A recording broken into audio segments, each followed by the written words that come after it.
two great rivals in the region, Saudi Arabia and Iran. Now, Iran has been sending mixed signals to the Kingdom of Saudi Arabia.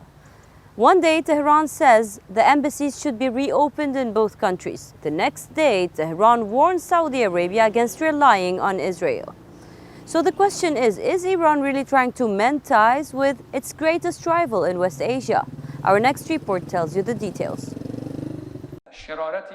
Iran and Saudi Arabia have a long history of being rivals. Shiite Iran and Sunni Saudi Arabia have been fighting proxy wars across West Asia. In Yemen, the Houthi rebels are backed by Iran. They are fighting the Saudi-backed government. Hostilities have resumed after the UN-brokered ceasefire ended earlier this month.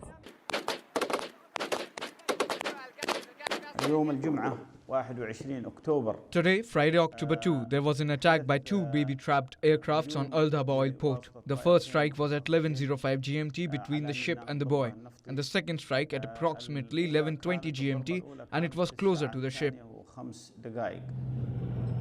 Iran has backed both Shiite political parties and armed groups in other parts of West Asia.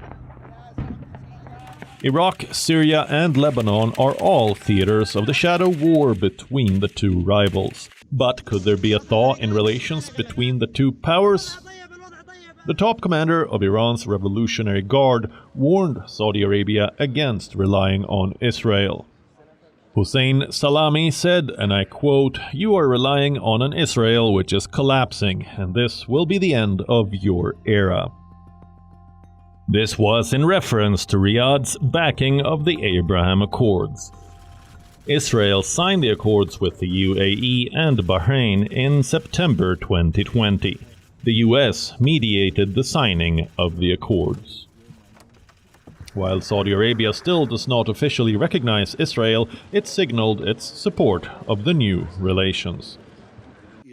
Israel has also said it is willing to work militarily with the Gulf nations. Reports say that Iran's warning could be an attempt to humiliate Saudi Arabia. Iran has blamed the unrest in the country on foreign actors. Protests after 22-year-old Mahsa Amini's reported death in police custody continue to rock the regime. The warning to Riyadh may be another attempt to pin the blame on Israel. But it could also be a genuine attempt to mend ties. The Iranian statement about Israel came a day after a top advisor to Iran's supreme leader called for the reopening of embassies. Ali Akbar Velayati had said, and I quote, "We are neighbors of Saudi Arabia and we must coexist." The embassies of the two countries should reopen in order to solve our problems in a better way. The embassies were closed in 2016 after mobs attacked Saudi diplomatic missions in Iran.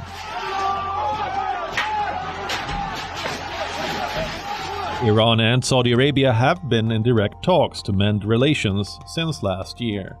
5 rounds of talks have occurred in Baghdad between the two nations. The last round of talks took place in April. Iran's outreach to the Saudis also comes as relations between the kingdom and the US are at a low.